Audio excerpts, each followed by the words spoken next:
Sure, the Galaxy S4 is considered one of Samsung's flagship devices, but there is another phone out there that is bigger, badder, and can do everything that the S4 can, and then some. Hey, it's Josh Vergara from Android Authority. What's going on, everybody? And this is the Samsung Galaxy Note 3. The Galaxy Note 3 is probably one of the most anticipated phones of the year, and for good reason. After succeeding in the numbers game with the features on the Galaxy S4, people wondered how much greater the Note line could get with all of those extras baked in. As a pretty new Note user, I'm excited to see what this phone and its little friend could do. I'll say this right off the bat, I now get why the Note line is so popular, but I'm getting a little bit ahead of myself. First off, yes, I started off with the white version of the Galaxy Note 3, but that was the one I drop tested. It held up really well, almost surprisingly. But I think that this was the right choice, really, because I would venture to say that the black edition is much more attractive. In terms of design, anyone who is getting tired of the signature Samsung glossy plastic will appreciate this new textured material. You first will behold the screen up front and then be pleasantly surprised when you turn it over. The back cover, though still as thin and bendy as ever, is now of a textured material that mimics leather, especially in the black version. This back cover is also removable, as is usually the case with Samsung phones, giving access to the battery and card slots.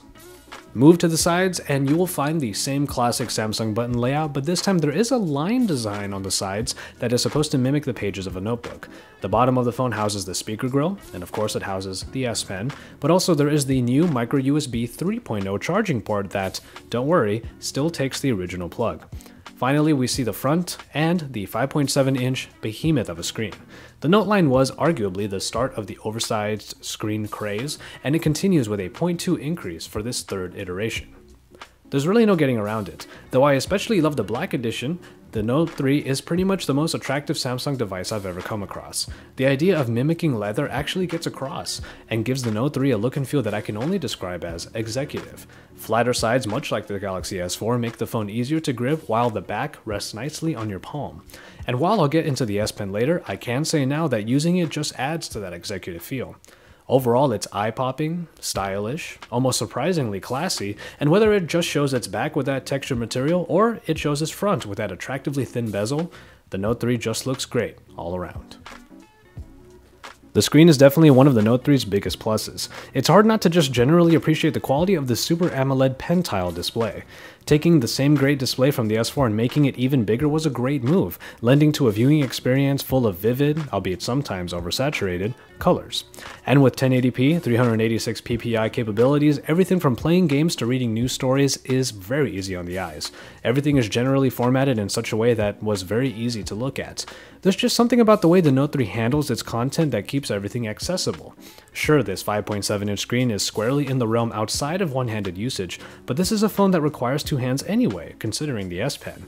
Samsung does try to make life easier by making keyboards and various other elements shrunken down to a side for better one-handed usage. It's a nice move, but just know that two-handed operation will pretty much always be a part of your Note 3 life. Let's finally get into what's underneath the surface. The Note 3 marks a first not just for Samsung, but also for the general Android space. In the case of sheer power, what we get here is the Snapdragon 800 processor clocked in at 2.3 GHz. Backing up the CPU is the Adreno 330 and an inaugural 3GB of RAM. For a phone that is supposed to don multiple hats, often at once, this power is all put to good use. And in actual usage, the Note 3 flies through its elements in everything from home screens to loading apps to running those apps. The only instances of lag that I saw came when things had to be preloaded as the app was being opened. The main example of this was the new My Magazine home screen that had to load the news story and social media pictures as it initiated. Other than that, however, the Note 3 basically wins the spec war at the moment with its powerful package made for some rigorous multitasking, and you can actually feel it working pretty well. In hardware, we do get the removable battery and 16, 32, or 64 GB of onboard storage. Call quality was adequate when at full volume, but it could easily still be drowned out by enough outside noise. The speaker at the bottom of the Note 3 is pretty loud also and complements media consumption, but it definitely isn't a defining part of that experience. But after all of this, the hardware department sees the Galaxy Note 3 take on what the Galaxy S4 introduced in the many sensor additions involved. These include all of the Air Gesture, Air View, Smart Scroll, IR Blaster, and even S-Health measuring tools needed for new ways of navigation. Just look at the drop-down shape. There's so many options. So you don't even need to use the S Pen if you don't want to. That being said, the actual pen itself gets the line design you see from the sides of the phone, and even though its thinness might be a little hard to handle for larger hands, I found it easy to get used to. Hovering over the screen with it gives you a small cursor that helps you aim and reach contextual features, and the button on the stylus itself brings you either the new Air Command menu or the Quick Clip function. The Air Command menu is the biggest addition to the pen experience and will be focused upon in the software section. Another popular feature of the Note series is its typically large battery unit, and in the Note 3, the 3200 mAh performer doesn't disappoint. My experience with this powerful phone was highlighted by a 5-hour span of time in which I used the phone for at least half of those hours straight, for browsing the web, viewing local video files, making notes, downloading Humble Bundle games, handwriting my text messages, and even viewing my social media networks. By the end of the 5 hours, I was very pleased to see almost 70% battery life left.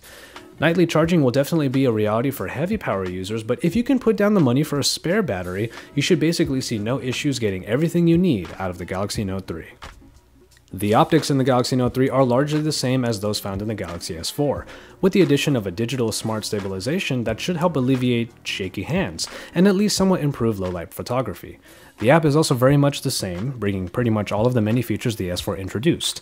Best modes like face or shot, drama and eraser modes, dual recording, the works. Picture quality is about as good as was found on the S4, which is very welcome. All these pictures were taken in full auto mode at 4:3 to ensure all 13 megapixels were being utilized. Low light shots still suffer, but the smart stabilization seems to improve things at least a little bit. But you'll probably use the flash in most of these cases anyway. If you liked the Galaxy S4 camera, you'll largely feel the same about the Note 3. Finally, we get into the software, the section that centers around the S Pen. If you never touch the pen though, what you're getting baked into the Note 3 is essentially the same old TouchWiz updated to Android 4.3.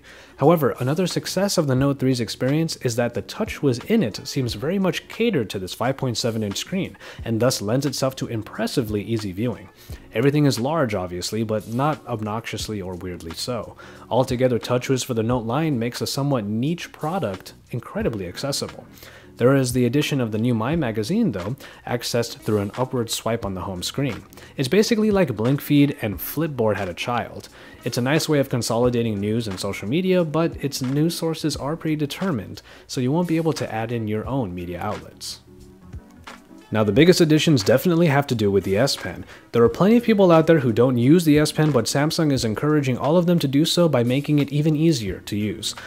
Remove the S Pen and you immediately get the Air Command menu. This is a new 5-button menu that gives you access to the main functions of the S Pen. I will get into much more detail on all of these in a feature-focused video that is coming up, but I wanted to give you here, in particular, my experience. As anyone can use any combination of the features available in the Note 3, mine is just one example. I don't really scrapbook, though the scrapbooker gives much more information than just the thing you cut out, like the website metadata, so you can always bounce back to where you originally saw the clip. The screen write is pretty much a memoed screenshot that is another form of documentation.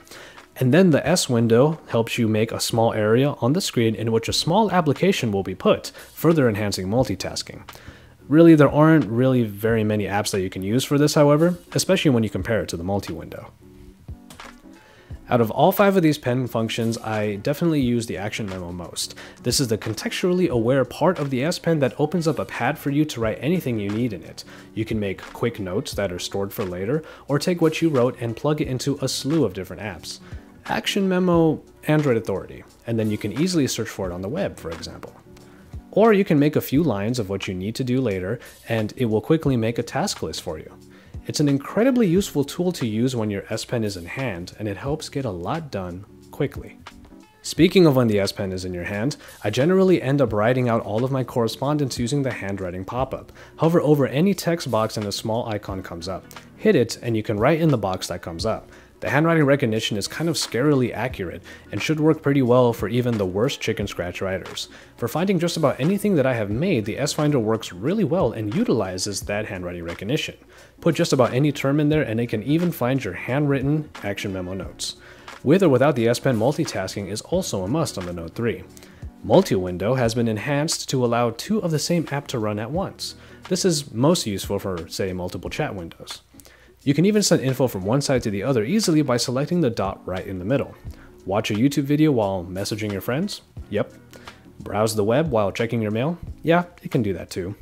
There's so much that the Galaxy Note 3 is capable of, and you can use just about any combination of them to get what you need done.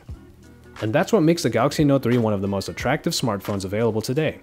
You do have to pay for all of this flexibility, however, as the Note 3 will set you back an average of $299 on 2-year contracts in the US, and it will be well above the $750 mark when unlocked.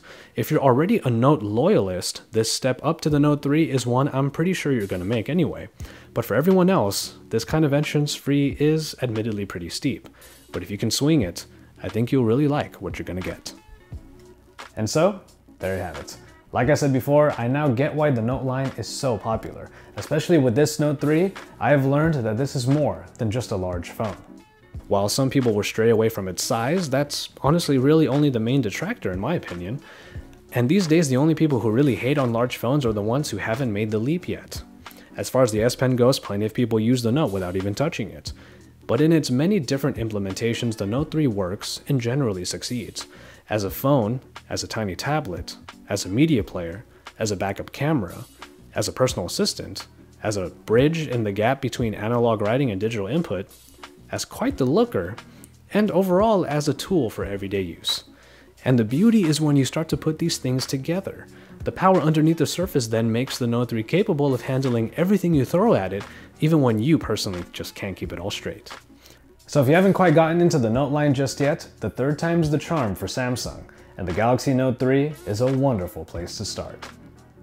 I hope you guys enjoyed this full review, and if you did, don't forget to drop us a like down below, and to subscribe to our channel if you haven't already. This is definitely not the end of our Galaxy Note 3 coverage. We have a bunch of videos ready for you in the coming days, so make sure you stay tuned for that, and for all of the best coverage at Android Authority, your source for all things Android.